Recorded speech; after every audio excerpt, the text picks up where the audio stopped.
একটা শান্ত নীরব সকাল। তেহরানের রাজধানীর কেন্দ্রস্থলে অবস্থিত একটা কঠোর নিরাপত্তায় ঘেরা ভবনে তখন ইরানের শীর্ষ পর্যায়ের নেতারা গুরুত্বপূর্ণ বৈঠকে বসেছিলেন।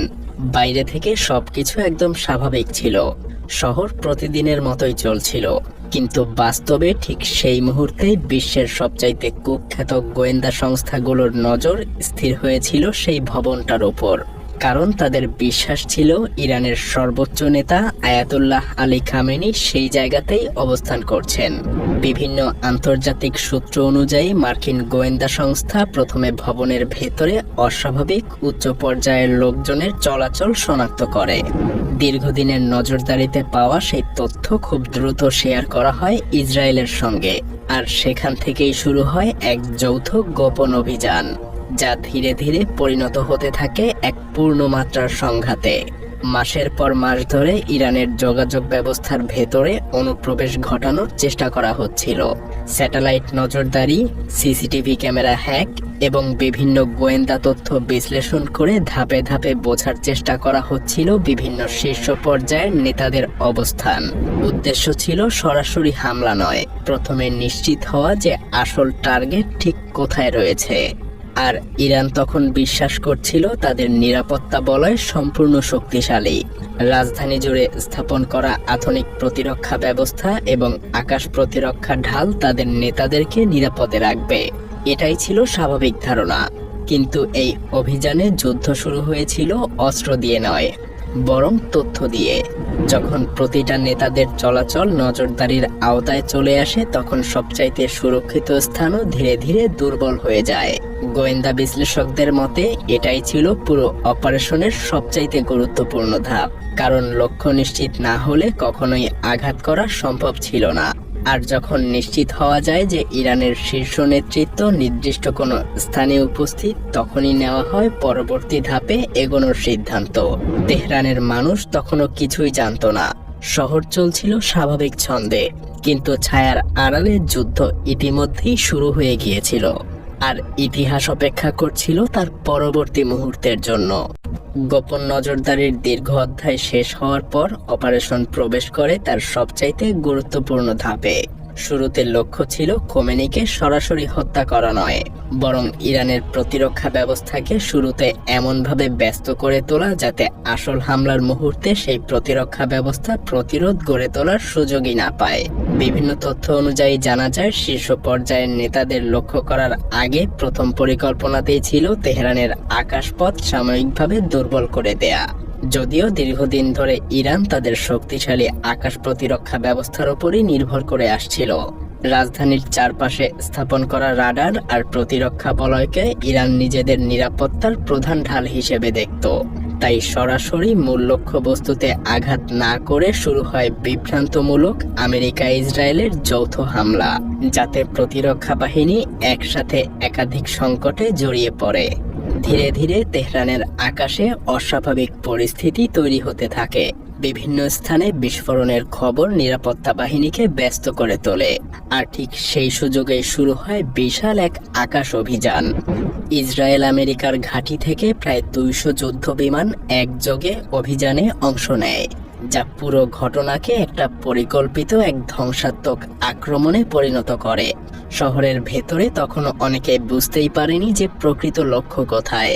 দূরের বিস্ফোরণকে অনেকেই সীমিত সামরিক উত্তেজনা মনে করেই উড়িয়ে দিয়েছিল, কিন্তু বাস্তবে আক্রমণের পরিসর ধীরে ধীরে সংকুচিত হয়ে এগিয়ে আসছিল খোমেনির সেই সুরক্ষিত কমপ্লেক্সটার দিকে, যেখানে ইরানের শীর্ষ সকল নেতারাও তার সঙ্গে উপস্থিত ছিলেন।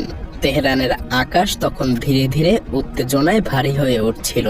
শহরের বিভিন্ন জায়গায় বিস্ফোরণের খবর পৌঁছাতে শুরু করলেও রাজধানীর ভেতরে থাকা সেই সুরক্ষিত কমপ্লেক্সে পরিস্থিতি এখনো চূড়ান্ত সংকট হিসেবে দেখা হয়নি।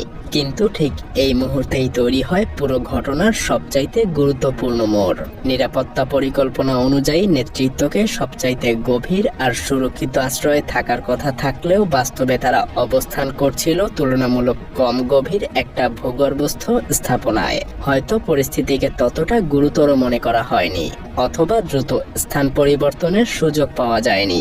কিন্তু এই একটা সিদ্ধান্তই আক্রমণকারীদের জন্য অনেক বড় সুযোগ হয়ে দাঁড়ায়।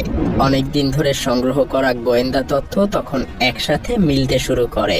বিশ্লেষকরা নিশ্চিত হয়ে যায় যে লক্ষ্যবস্তু সেই নির্দিষ্ট স্থানেই উপস্থিত আছে, আর সেই নিশ্চিত তথ্য পাওয়ার সঙ্গে সঙ্গেই অপারেশন প্রবেশ করে তার চূড়ান্ত ধাপে।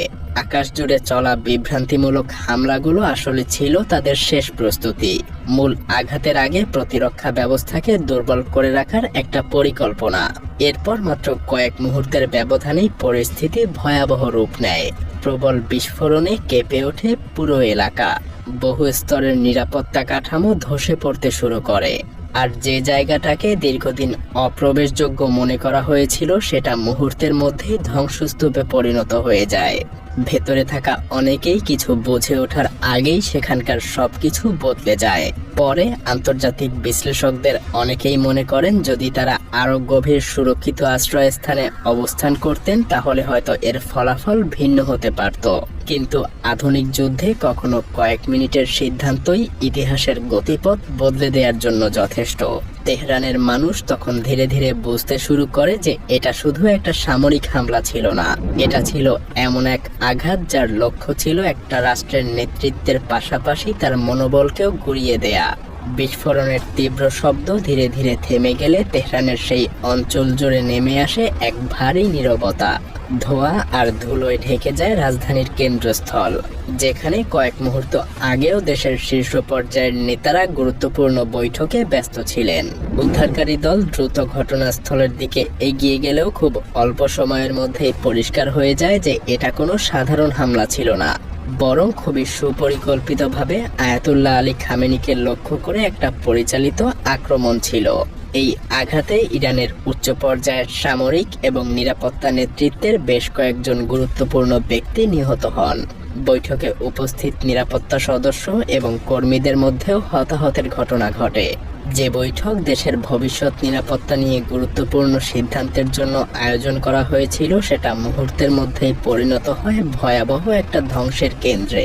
ঘটনার পরপরই গোটা ইরান জুড়ে ছড়িয়ে পড়ে শোক আর ক্ষোভ।